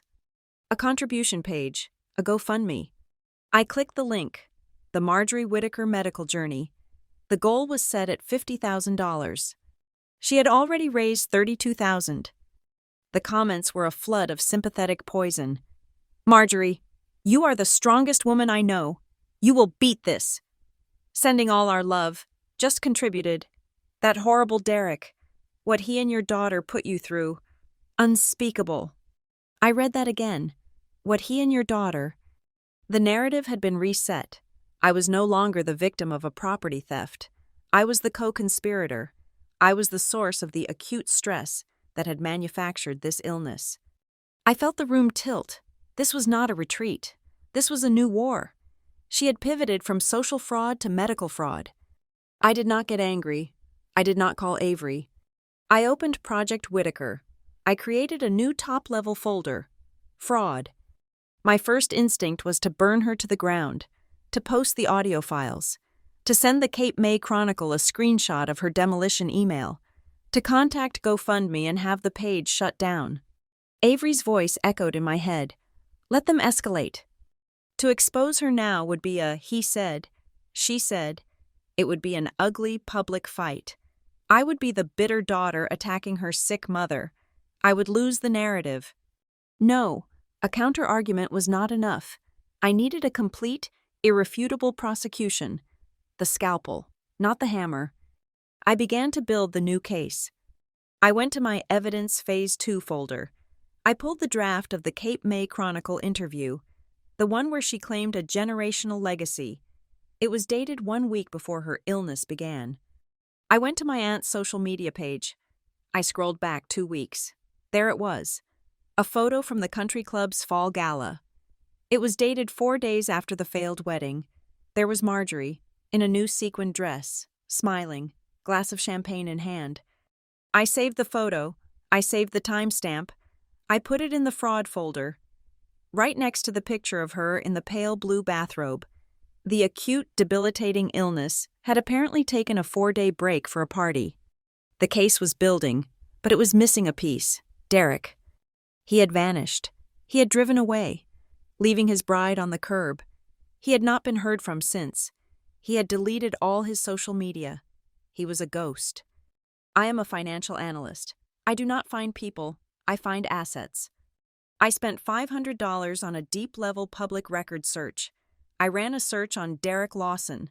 I found his LLCs, 3 of them, all registered in Delaware, all shell companies. But one, Lawson Miami Properties LLC, had a co-filer, a partner, Savannah Pierce. I remembered the name from Brielle's late-night confession, the business partner. I ran a search on Savannah Pierce. Her digital footprint was clean, professional, a Miami real estate broker. Her professional website was all gloss and glass towers. Her social media was locked down tight. But the people she worked with were not. I spent 3 hours cross-referencing her sold listings with the social media accounts of her clients. I found a broker at her firm who had tagged her in a team celebration post. I clicked the tag. Savannah's account was private, but her tagged photos were public. I scrolled, and I scrolled, through 3 years of charity galas, boat shows, and client dinners. And there it was. The photo was posted by a Miami nightclub promoter. It was dated September 17th, 3 days before Brielle's wedding. The picture was on a yacht. Sunset, champagne. Derek was in the photo, his arm around Savannah, and on Savannah's left hand, a diamond ring that dwarfed the one he had given Brielle. The promoter's caption: "Congrats to the power couple. Derek Lawson and Savannah Pierce are off the market. He finally put a ring on it. Miami royalty." He had not just been protecting their assets from Brielle. He was already engaged to someone else. My sister's wedding was not just a social climb, it was a fraud. He was, in all likelihood, a bigamist. I did not hesitate. I did not consider the fallout. This was not strategy.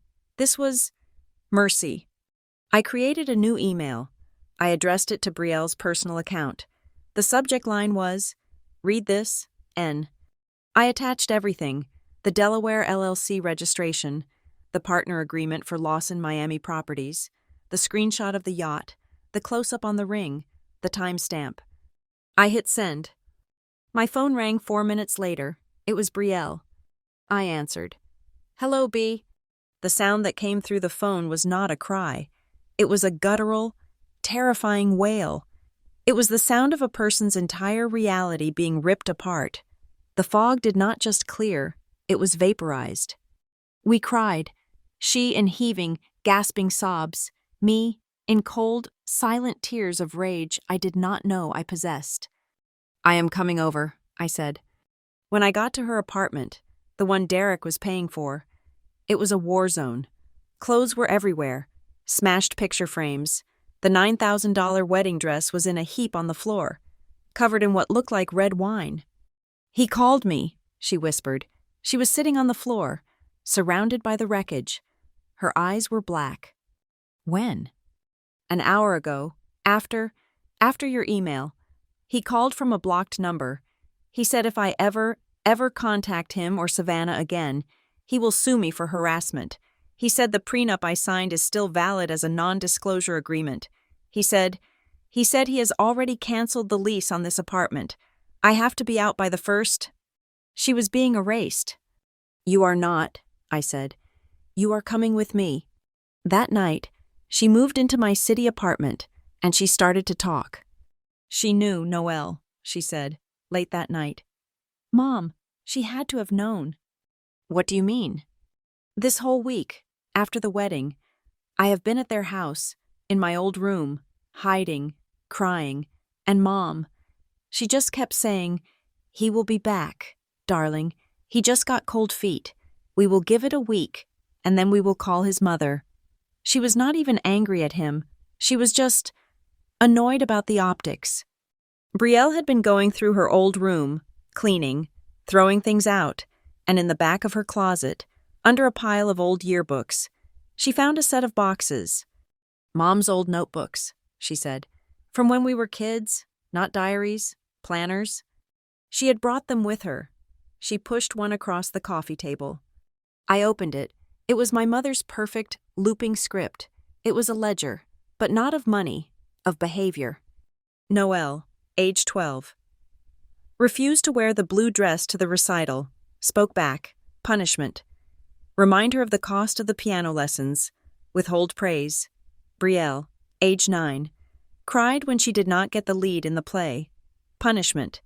Explain that her value is in her beauty, and that crying makes her ugly. General note. A child's debt is a mother's bond.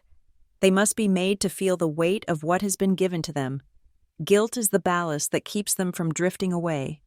It went on, for years. Page after page of methodical, psychological manipulation, a user's manual for her own children. I closed the book. My hands were shaking. My phone rang. It was my father, his real number. "I need to see you," he said. His voice was not a whisper. It was a rasp. "Both of you." We met him at a coffee shop in Cherry Hill. He looked like he had aged 10 years. He was holding his own manila folder. "Brielle showed me the notebooks," he said. He would not look at either of us. He just stared into his coffee.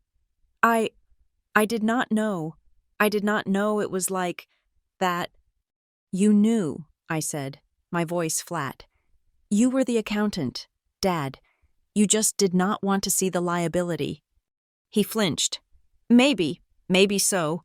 But this new thing, the fundraiser, it is a crime, Noelle." "I know." "I have been going through my own files," he said.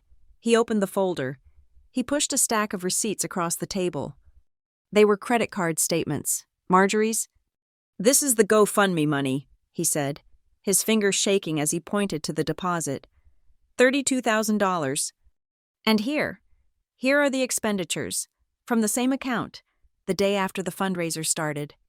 I read them. Cherry Hills Country Club, $8,450. Payment on overdue house account. Saks Fifth Avenue, $4,200. Handbag, Sterling PR Associates, $10,000. Retainer. "She is not paying for doctors." "Noelle," he whispered. "She is paying a public relations firm. She is trying to buy her reputation back." I looked at Brielle. Her face was pale, set like stone. I looked at my father, a man so broken he was finally, after 30 years, whole. I had it all, the audio files, the contracts, the fraud, the bigamy, the psychological ledgers, the financial proof. This was not a scalpel. This was a tactical nuclear weapon. I closed the folder. "No more whispers," I said. "No more hiding." I looked at my father. "You will call her. You will tell her there is a family meeting, tomorrow night, 7 p.m., at your house. Attendance is not optional." He just nodded. "What are you going to do?" "I am a financial analyst," I said, standing up. "I am going to present my findings." We sat in the living room of my childhood. It was a stage set for a life I no longer participated in. The air was heavy, stale with the smell of old polish and unspoken agreements. It was 7 p.m. I was at the head of the dining room table, which I had commandeered.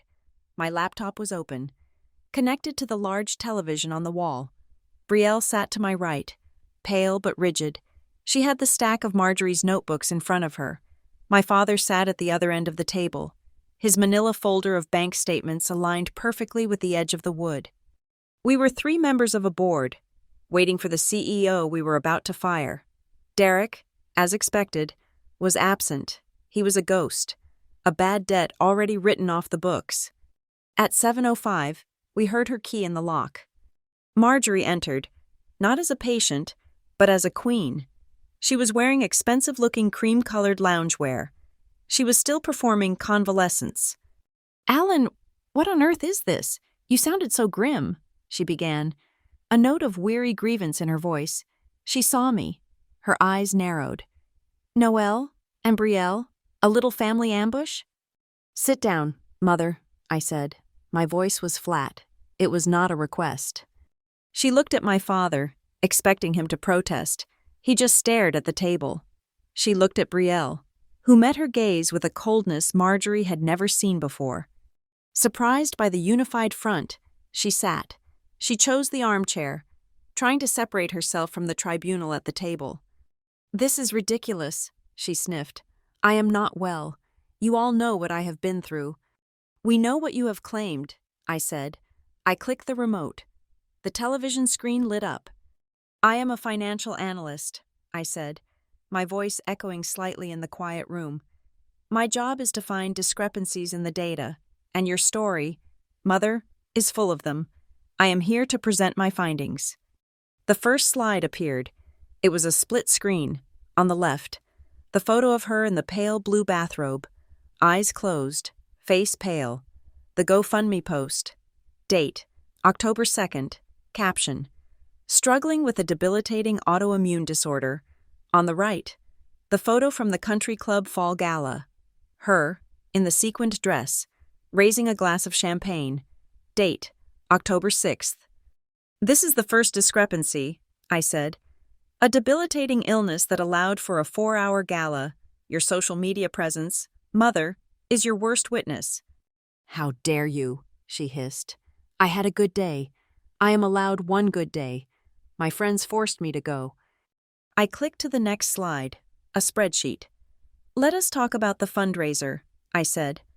On the left, the deposits, $32,450, raised from your friends, our relatives, and sympathetic strangers, all for medical expenses. I pointed to the right side of the screen.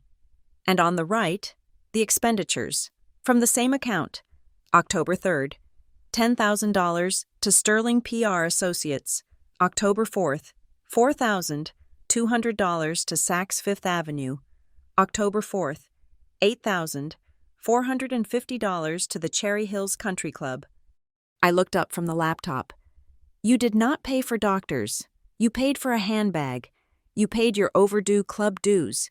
And you paid a public relations firm to salvage the reputation you destroyed." Marjorie stood up. "This is a lie. It is a twisting of the facts. Everything I did for this family. I did it to protect our name. The name you dragged through the mud with your selfish, monstrous little stunt at the beach house. I did it.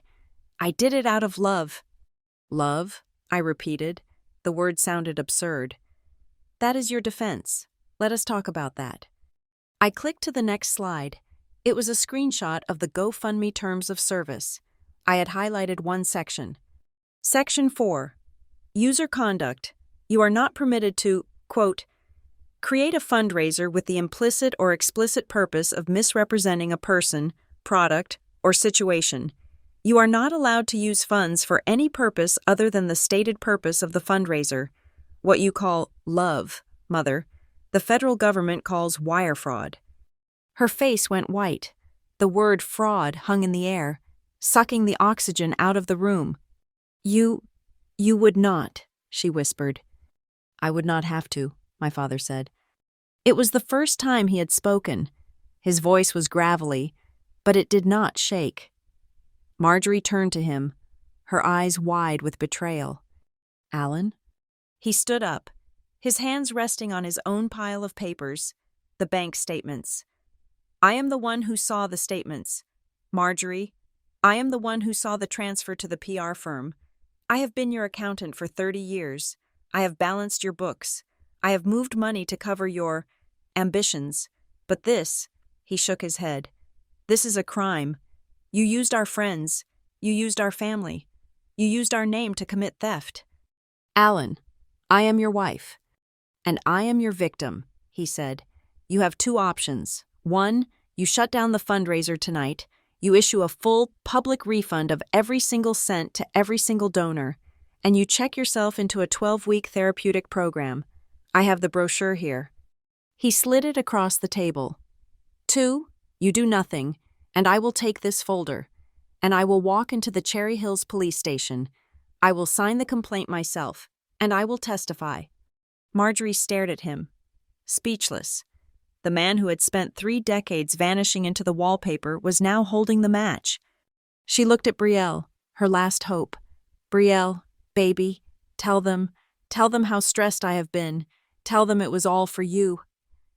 Brielle looked down at the notebooks in front of her. She opened the first one. I will read you what you told me, Brielle said, her voice small but clear. Page 42. How to train Brielle for social advancement.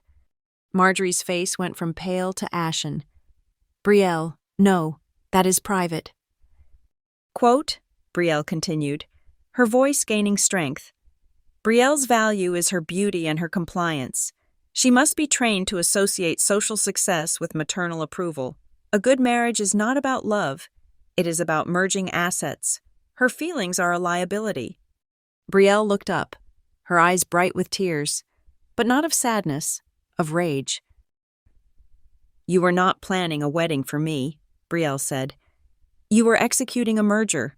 You did not care about Derek. You did not care about me. You only cared about the assets. You trained me to be a product, and you got mad when the sale fell through. You were not protecting me. You were liquidating me. Marjorie finally broke. She collapsed into the armchair. The sobs were real this time. They were the ugly, choking sounds of total, irreversible defeat. No performance, no strategy, just the raw, animal noise of an empress who had just seen her entire kingdom burn. She cried, and the three of us just watched. We waited. After a full minute, I spoke. The crying does not stop the consequences, I said. This is not a negotiation. These are the terms of your surrender. I slid a new document across the table. It had come from Avery Cole's office, delivered by courier that afternoon. This is a binding civil agreement. It outlines the terms my father just gave you. I listed them, checking them off with my pen. You will log into GoFundMe right now, at this table, and permanently disable the fundraiser. 2. You will issue a full refund to all donors, with a public apology for misrepresenting the nature of your medical needs. Avery drafted the text. You will post it verbatim. 3. You will begin a minimum 12-week course of therapy. We will require receipts for payment. 4. You will never, in public or private, refer to my property as a family asset again. 5. You will never use my name, my likeness, or images of my home for any purpose, social or financial, ever again. If you violate any of these terms, this document becomes the primary exhibit in the civil fraud suit we will file against you, and my father. I looked at him. We'll file his police report. Do you understand?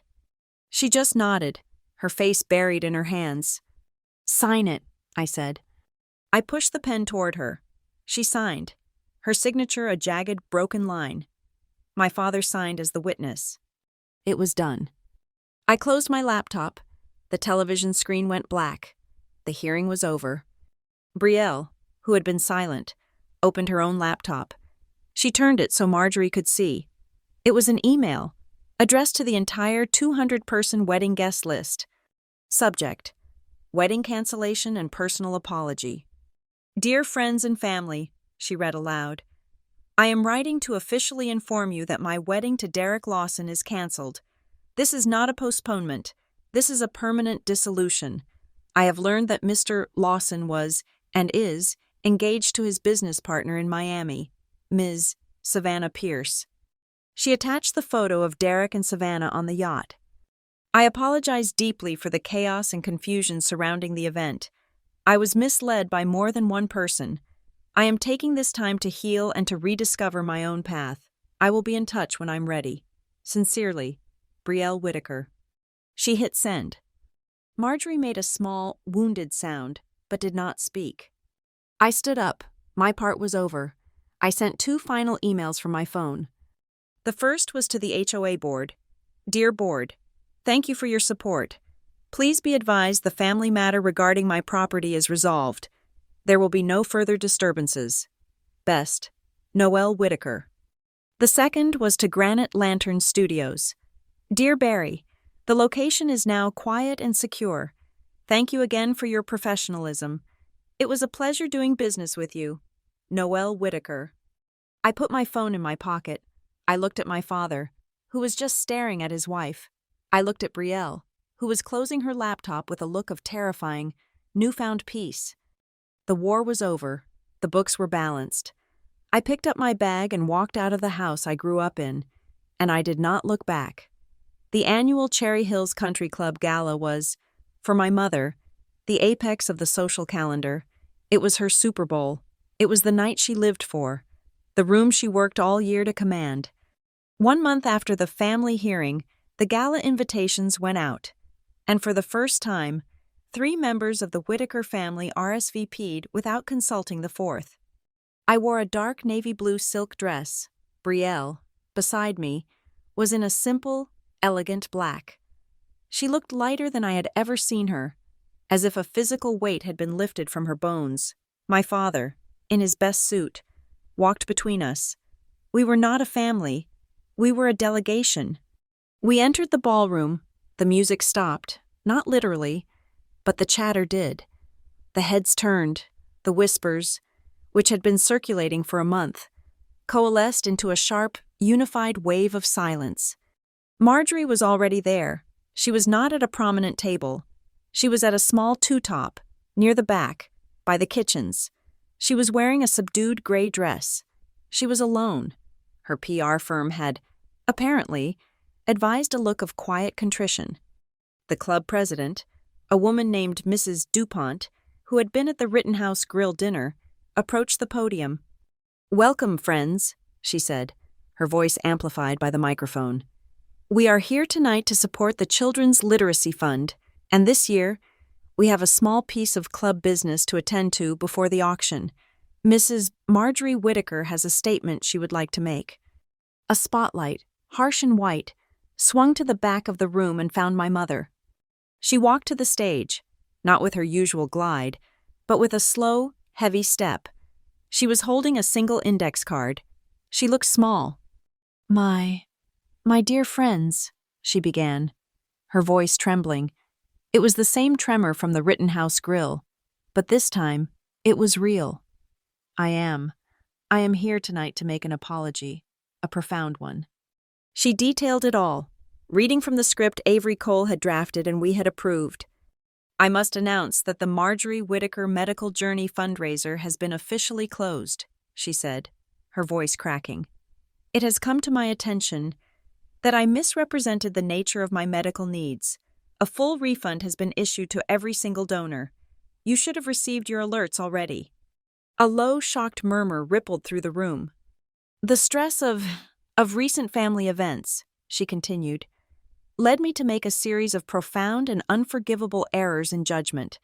I betrayed your trust, and for that, I am, and will be, eternally sorry." She finished. She stood there, waiting. The silence was deafening. A man in the front stood up. It was Mr. Henderson, also from the Rittenhouse. "That is all well and good, Marjorie," he boomed, his voice angry. "But what about the other business? You told us all, right here in this club, that your daughter's beach house was the family asset, that it was a legacy. You used that story to build your reputation. Was that also a misrepresentation?" The room went silent again. This was the real question. The money was one thing, the lie was another. Marjorie looked cornered. Her eyes darted to me, a look of pure, desperate appeal. "Help me." I stood up. I did not walk to the stage. I just spoke from my place at the table. My voice, in the quiet, carried perfectly. "I can answer that, Mr. Henderson," I said. I held up a single, folded document. "This is the trued and certified copy of the deed to the property in Cape May. pulled from the county registrar's office this morning. I unfolded it. It lists one name, mine, Noelle Whitaker, sole owner. There is no trust. There is no legacy. There is no family asset. The story was, as you suggested, a complete fiction. Mr. Henderson stared at me. Then he looked at Marjorie. He did not look sympathetic. Mrs. DuPont returned to the podium. Thank you, Noelle, for that clarification. She looked at Marjorie, her expression like ice. The board has met. In light of these events, both the financial and the social misrepresentations, we are formally suspending Marjorie Whitaker's membership from this club for a period of 6 months. At the end of that time, she may reapply, pending a full review. It was a death sentence, a 6-month banishment.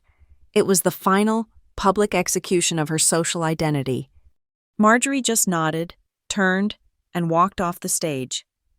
She did not return to her table. She walked straight out the ballroom doors. The president cleared her throat.